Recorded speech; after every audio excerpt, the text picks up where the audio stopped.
Getting out of a rut is actually so easy, it's ridiculous, but people will be absolute midwits about this. They will overcomplicate the hell out of it. They will talk about changing your identity, about shifting your mindset, all this stuff which actually has no basis in observable reality. Let us approach this topic by just looking at what we can see and what we can do. There's 4 steps to this which are very much under your control. But in order for me to give this information to you in a way that you will remember it and actually use it, I will transmit this to you in a package of a story of Niki Lauda. You probably have never heard of the name of Niki Lauda if you don't follow Formula One racing, and more's the pity. So Niki Lauda is the world record holder in the maximum number of podium finishes, so finishing first, second, and third in a F1 race 54 times in his career. He has won, I think, 50-something Grand Prix races. He is a legend, but really we're not here to talk about his accomplishment, more so because he is remembered for a race that he never won. In fact, he's remembered for a race that he never completed. So let me take you to 1976. In 1976, Niki Lauda was an upcoming star, but he was well respected. People knew him. He was in the lead for the Italy Grand Prix. But he noticed something about the track.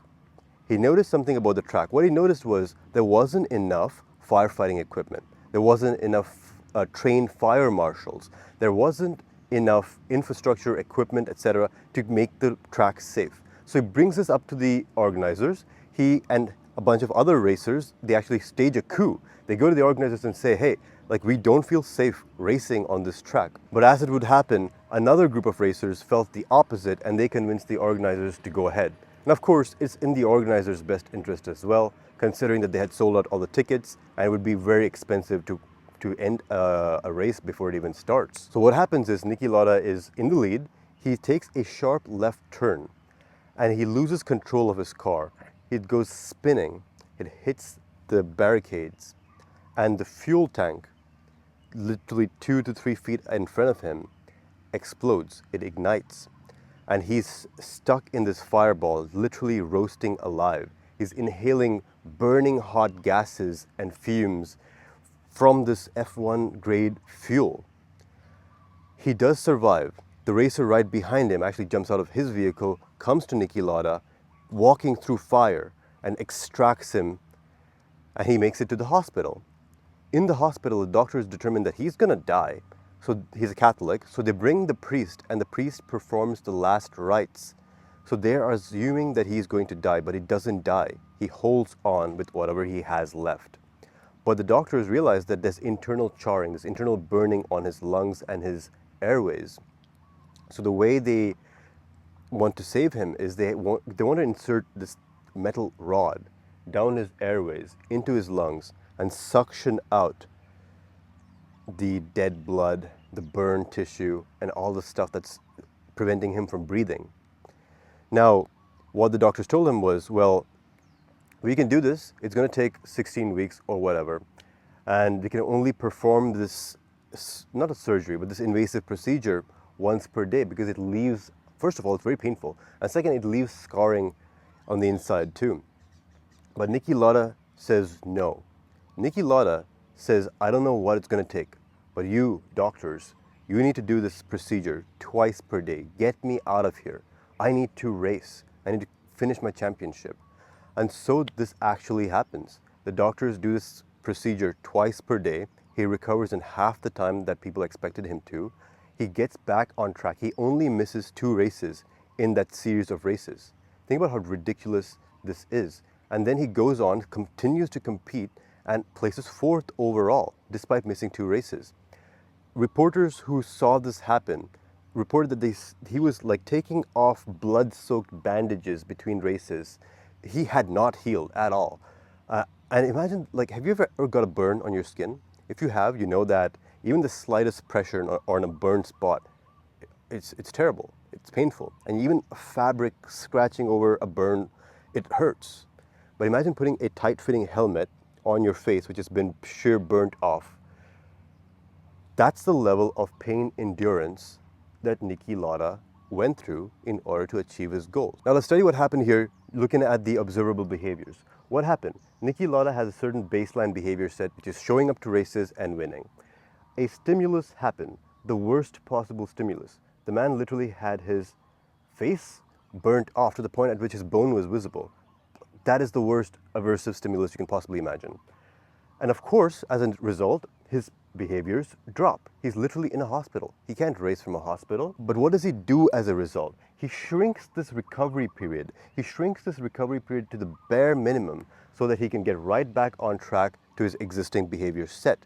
That is an extreme example, admittedly, and that is intentional. I want to use an extreme example of somebody like Niki Lauda to show you what is possible through sheer human spirit. And now we're actually ready to study the behavior model. So let me fill out what these letters actually mean.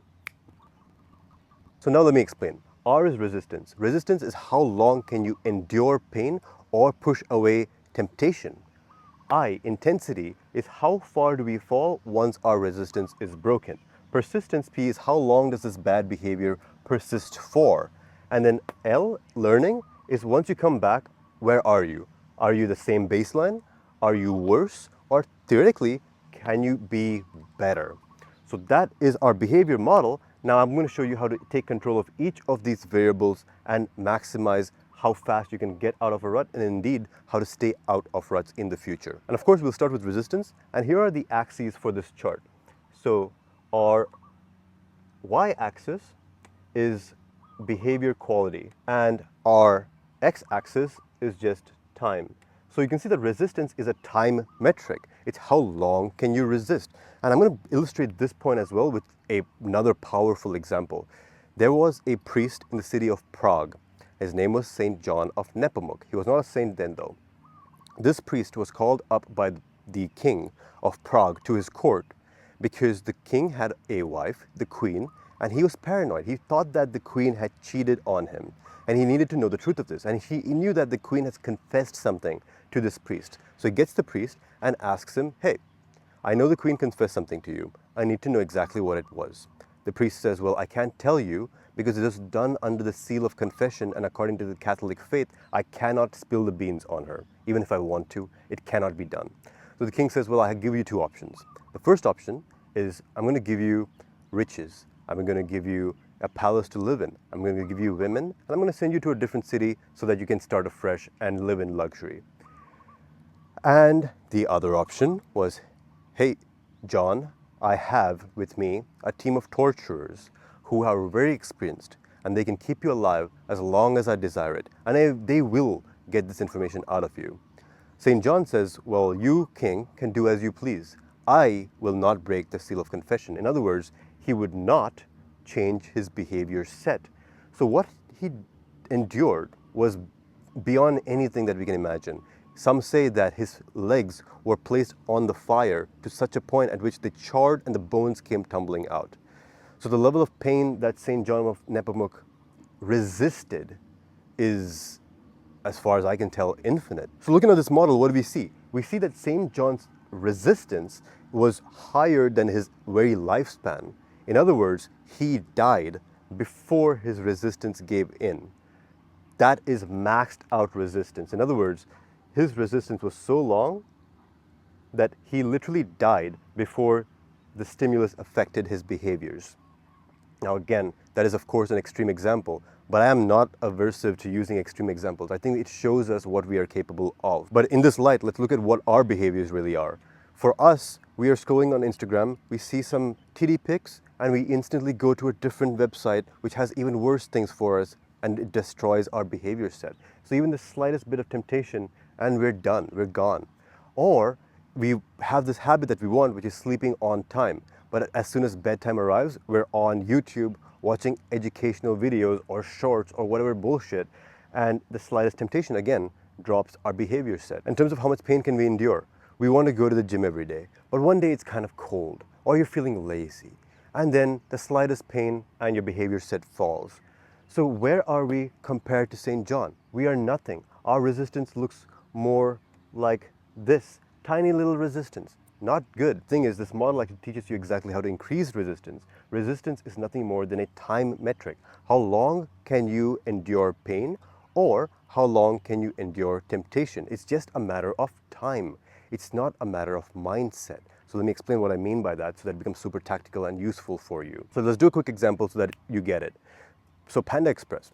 I like Panda Express. I like Panda Express a lot. The, what do you call it? The orange chicken and white rice, that's the combo for me. But the thing is, when I have that image in my head, I can say, hey, I'll get it, but I'll get it tomorrow, right? And then when tomorrow comes, I'll say, oh, okay, I want this Panda Express, but I'll do it tomorrow. And you keep pushing it day after day. Now, same is true for literally any addiction. Let's say you wanted to watch some porn. You can say, well, I will watch it. I'll just watch it tomorrow. Just as we are endlessly creative, coming up with excuses to prevent ourselves from doing the right thing, can we not use that same creativity to find ways to procrastinate on the wrong things? The answer is yes. Actually, this is the simplest and easiest way to reduce any bad habit. Just say, I'm going to do it tomorrow, and then you know the saying, tomorrow never comes. So every day, you just say, I'll do it tomorrow. I'll do it tomorrow. Procrastinate on bad habits. This is what worked for me. This actually reduced my consumption of Panda Express by 50%. So what happened was, this was years ago, I used to have Panda Express every single day. So I would start to say, okay, I'll have it. I'll just have it tomorrow. And what happened was, I was having it every alternate day. Still bad, right? But think about this. Taking a bad habit from every single day to every other day is a 50% reduction. Not bad. Not bad. Hell, you don't even have to aim for that. Let's say you're doing a bad habit every single day for 7 days, and you just reduced it to 5 days per week. That's still a 30% reduction. Now, if, like you're thinking, like 30%, that's not enough. It is a lot though. I mean, imagine if your employer gave you a 30% pay raise. Would you scoff at it? Of course not. 30% is significant. So all I'm trying to say is, resistance, the way you increase resistance is literally by increasing how long you endure the pain or the temptation. Just push it by a day. And if you can just take your bad habit and do it alternate days rather than every single day, that's 50% reduction. If you get it down to once a week versus once per day, that is a 96% reduction. All we're trying to do is increase resistance. We don't need perfection, we just need progress. So every single time you resist doing the bad behavior, you are pushing out your resistance, little by little, little by little. And at some point, your resistance is going to be so high that you die before the bad thing happens, which is the definition of maxed out resistance. All right, so resistance, what is it? Time metric, how do you improve it? Just push out the bad habit, easy. Next, we talk about intensity. What is intensity? Intensity is how far you fall once your resistance is broken. So how do I know that this stuff works? I know this stuff works because I have coached hundreds of guys over the past few years. And what I've learned is a lot of guys really struggle with this one. So stimulus will occur. Let's say they inflict something upon themselves. They do a bad habit. But instead of mitigating how far they fall, they will say, oh, my week is ruined. I've already broken my streak. And now that I've already broken my streak, why don't I just continue? I've lost anyways. I've already failed. Why don't I do it again? Why don't I do it again? And then you just loop and spiral into worse and worse conditions. So instead of mitigating how far you fall, people will actually accelerate how far they fall. I just see this too often for it to be a trend. This seems to be coming from a place of self-loathing. You almost feel as though you deserve the pain that you're inflicting upon yourself. It's kind of like you're self-flagellating. You're just whipping yourself. You do the bad thing, you feel guilty. The guilt propels you to hurt yourself more because you feel like you deserve to be hurt. And then that's how people will increase the intensity instead of preventing it. Now, if you look at it from a logical standpoint, what should you do? Well, as soon as you realize that your behavior set has fallen, you should just be like, okay, my behavior set has fallen. Let's just bounce back and get back onto it, right? That's what you should be doing. That's not what people do. So how do you improve, or reduce, I should say, how do you reduce the intensity of your fall? This is where mindfulness comes in. As soon as you notice that you're falling, you gotta just be like, okay, got it, I'm falling. Snap out of it, and then come back to your regular baseline. And then I will go to persistence. Persistence is how long does the bad behavior persist for? And here too, people will wallow in the pain for unnecessarily long time. Like a girl leaves you, like, okay, be upset for a day, be upset for a week if you want, but being upset for a month? Nope. Being upset for 6 months? No. So how do you improve persistence? Persistence is also a time metric, considering that it's on the x-axis. So the way you improve persistence is, again, by spending the least amount of time in the bad behavior. So How do you improve persistence? You just jump out as fast as possible and return to baseline. How you improve intensity is by mitigating how far you fall. So theoretically, if you had better intensity and better persistence, you see how small the rut is compared to how it was? That is getting out of a rut the easy way. That is literally what we're trying to do. We're reducing the area under the rut. That's the whole presentation, really. You first increase your resistance so that you don't fall into the rut in the first place. You just keep coasting. That's option number one. Failing that, you want to spend as less time in the rut as possible, so you reduce the intensity of your fall and reduce how long you persist in the bad behavior, come back to baseline. Make sense? Now let's go to the most interesting one, which is learning. So let's say you're at baseline, you fall into a rut, come back to baseline. Well, okay, cool. You haven't learned anything, but there are possibilities which I'm going to draw out. First possibility is that you enter a rut and you come out the other side worse than you were before. But there's also another possibility, which is you come out of the rut better than you were before. So how do we make that happen? And what do these look like in terms of observable behaviors? So this is actually a part of systems theory. So if a system has a stimulus applied to it and comes out on the other side worse than it was before, we call that a fragile system. Fragile, a fragile system. So let's do a quick example to drive this point home. Let's say you take some nice piece of antique furniture and you drop it from a height. It hits the ground, shatters, it's broken. The initial baseline has been reduced due to the result of a stimulus. That's what makes it fragile. But of course, not all systems are fragile. Let's take an example of a concrete wall. Let's say you punch the concrete wall. Well, technically speaking, you have damaged the concrete wall by some tiny little fraction. But obviously, it's not much, which is why we call the concrete wall robust. R-O-B-U-S-T. And finally, we have the example of systems which get better due to the application of a stimulus. I'll give you examples here too. The immune system. You catch a cold, and the next time the same virus attacks your body, it's less likely that you suffer from it. That's an example of an antifragile system. So let me write that down. Let's do another example. Let's say you're fighting somebody. You're fighting a trained martial artist, and you win.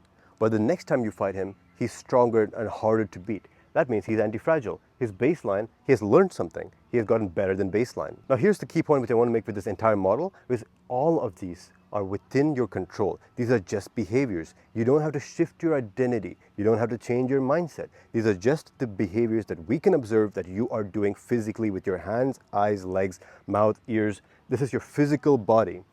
This is how you use actual observable behaviors to get out of a rut. Now I'm going to show you an example which ties the whole model together, and it's going to be a personal example of my life and how I absolutely failed this. This is a story from Army basic training.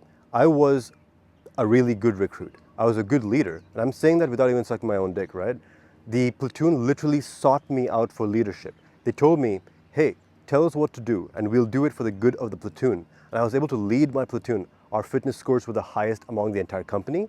Our rate of completion of puzzles was the highest in the company. We were the best in the obstacle courses. We were the best at the ruck. Like, we were the best platoon, and in part because of my leadership. So I could have just done that. But one day, the drill sergeants found out that my platoon had a leadership component. And what they did was they pulled me out, they put me in front of the platoon, and then they humiliated me for 2 hours straight. Now this was an aversive stimulus. My resistance broke, and I fell into a rut. I became the soldier, I became the recruit that I hated. I stopped showing up, I stopped trying to do my best. I would actively pull others down, be like, hey, this is pointless, this is stupid. I created a negative environment around myself. I was bitter, I resisted training, and I actively undermined my own progress. And to this day, I missed out a lifetime opportunity. So at the end of basic training, there's something called Ranger slots. You may have never heard of this, but everybody in the military knows what the Ranger slot is. So Ranger tab is like a tab that you get on your shoulder after you go to Ranger school and complete it.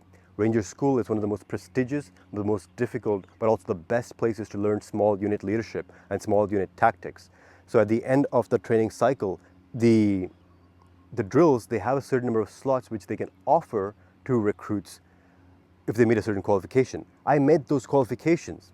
I could have had one of those slots, but I didn't because my resistance was broken. My resistance was broken. I made things worse for myself. I felt sorry for myself. I mulled on past failures, was a complete piece of trash trainee. I persisted in that behavior throughout training. I never tried to build myself back up. And then I lost an opportunity of a lifetime. So don't be like me. This is a key point which I like to emphasize, which is I am not the hero of my stories. I very rarely am. I'm usually the guy who lost it. I'm the clown in my stories. I made these mistakes so that you don't have to make the same mistakes. So it's hard to explain how important a Ranger slot is. If you have the Ranger tab, you get promotion points, you get recognition throughout the entire military.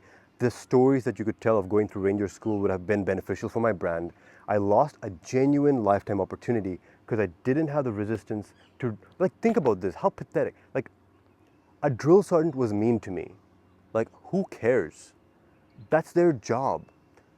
And I couldn't resist that. I couldn't see past the matrix. I couldn't play the game which I was supposed to play, which is just keep being like, I think their drills were testing me. They were testing me to see if I was a genuinely good leader or would I break at the slightest hint of pressure. And I broke. So don't be like me. Now, of course, since then, I have learned. I have become a better leader in the military and otherwise. And my squads are some of the highest performing squads in my platoon. But it's too late. Like, I've already lost that opportunity and I'll regret that forever. So again, don't be like me. And now we come to phase 2 of this presentation. I'm going to show you something which is going to take this exact framework and flip it on its head. What's going to happen in the next 2 minutes is going to change your entire perspective of what you've just seen. If you watch so far, you have a certain return on investment on your time. If you stay for the next 5 minutes, that return on investment doubles. I'm going to share another quick story with you, which has to do with Tony Robbins, of all people. If you don't know who Tony Robbins is, he's a motivational speaker. He's a public speaker, and he's very good at it. And he is like a centimillionaire, very successful, big deal, right? I'm not a huge fan, but like, that's beside the point. He is a big deal, objectively speaking. I had a friend many years ago who went to a Tony Robbins presentation, a talk, and he paid $10,000 for it. And what he told me was it was a waste of time. It was a scam, and that he will never do it again. He got nothing out of it, and don't bother. Many years later, as I improved and as my friend circle improved, I saw the perspective of more successful people. And one guy in particular said that he spends $30,000 on Tony Robbins presentations every year. I was like, what? $30,000 is a lot of money. And to do it once, and maybe you thought it was not the best and you stopped doing it, that's one thing. But he does it every single year. So it means that he's getting a return on investment every single year. So I asked him about it. He's like, hey, you know that as soon as you watch the presentation, you come back home after the 3-day event, like the hype dies. So what's the point? Why do you invest in this every single year? What he said was, well, it's true, the hype does die, but after a Tony Robbins event, my productivity overall is at an elevated state for like 3 months straight. It's like, oh, okay, so what's happening here? Let's draw it out. The guy who I mentioned has a certain baseline behavior. A stimulus happens, with, in this case, a Tony Robbins event. His baseline improves and then stays elevated for a time, and then when he falls, his baseline is slightly bigger or higher than the baseline that he encountered at the start. So does this model hold up when it's flipped? It actually does. Because think about this. Resistance to good things is bad. Resistance to learning, the resistance to picking up a new skill, resistance to getting motivation from a Tony Robbins event. You want to actually minimize this. So this is the opposite of the model that we have right here. It's the mirror of this, right? And then intensity. Can we go to a Tony Robbins event and get the most out of it versus the guy who goes to the Tony Robbins event and then he just kind of checks out, kind of just stays aversive to it, doesn't lean in. The guy who makes it more intense, makes the feelings more intense for himself, well, that's the guy who's getting the better return on investment. So for good stuff, for good stimulus, you want to increase the intensity of the experience. And then persistence, well, in this case, you want to persist in that good behavior for as long as possible. If you had motivation and from an event of some sort, you want it to last as long as possible. So you want to have highest possible persistence. And then when you come back to baseline, well, you want the baseline to be better than when you started out with. So the same exact framework actually works in inverse depending on the nature of the stimulus. Something bad happens, we want to reduce the time in the rut. Something good happens, we want to maximize the size of this mountain. And now we're ready to have a complete understanding of behavior change. You're living life, something bad happens. You come back up, it's not as good as you were before.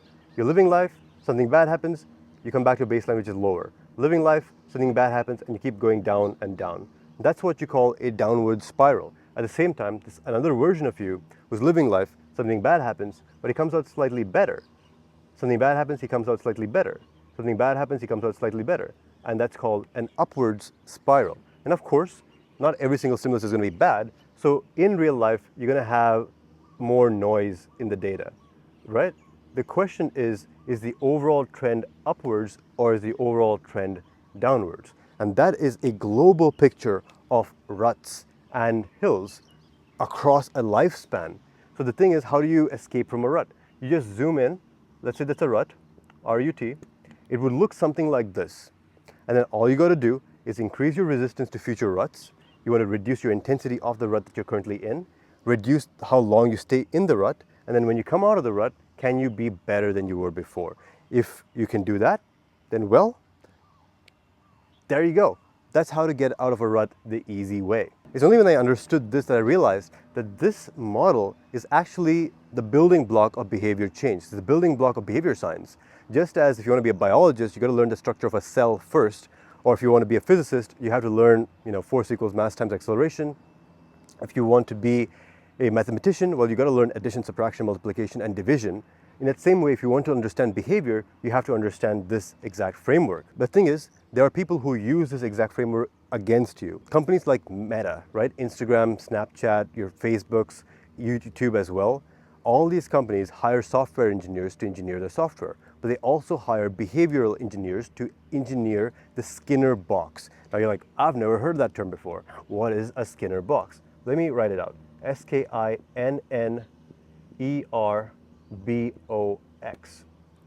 So a Skinner box, it comes from the name of B.F. Skinner, who is the guy who I kind of learned this entire framework from. B.F. Skinner is kind of the foundational scientist behind behavior science. A Skinner box, he did this experiment. He took a pigeon, put it inside a box, and there's a button inside the box, and when the pigeon pecks on the button, well, a treat is released. It's rewarded, right? So as you might imagine, the pigeon gets addicted to hitting that button. But the thing is, what Skinner did is he had an unpredictable reward schedule on the opposite side of that button. In other words, not every time when you press the button do you get the reward. Sometimes you don't get the reward, sometimes you do get the reward, and it's kind of randomized. That's exactly how Instagram works. Not every single post you read is going to be a good post. Some posts are going to be good, some are going to be medium, some are going to be bad. And they arrange these posts in a certain order, personalized to your brain, such that you spend the maximum amount of time in the Skinner box, so to maximize your addiction to their platform. In other words, what they want from you is a downward spiral. Well, I didn't even draw, but you see what I mean? Like, this is what they want for you. They want you to be addicted to their Skinner box, and that's what all of social media is. It's one giant billion-dollar Skinner box. So once you understand this, you understand how the game is played, this is the matrix, right? This is the matrix. Like, this is what they're using to program you like an animal to do what they want you to do. With that, boys, we're reaching the end of our presentation. I'll leave you with one final thing, which is feelings don't have to result in our behaviors. In fact, it is our behaviors which inform our feelings. Let me explain. Most people live their entire life, as soon as they feel a stimulus, they immediately act upon it. That's not us anymore. We know how the game works now. We also know that the behaviors in themselves influence our feelings. If we resisted a stimulus, immediately you're going to feel better about it. So now the feelings don't exist. Of course they do. And that's where sleep and nutrition and exercise also come in. You're just going to have overall better resistance if your mind is well rested, which is why they always use sleep deprivation in interrogations. When they want to break somebody's resistance down, they will reduce their sleep. So there is an obvious physiological component as well. So with that, boys, I'll close out. If you liked what you learned today, you're going to like my writings more than my speakings, because I'm a better writer than a speaker. There's going to be a link in the description which will give you access to my newsletter. And once I figure out the technology behind that, you will receive some really cool emails. Remember that everything that you want from life is on the other side of behavior change.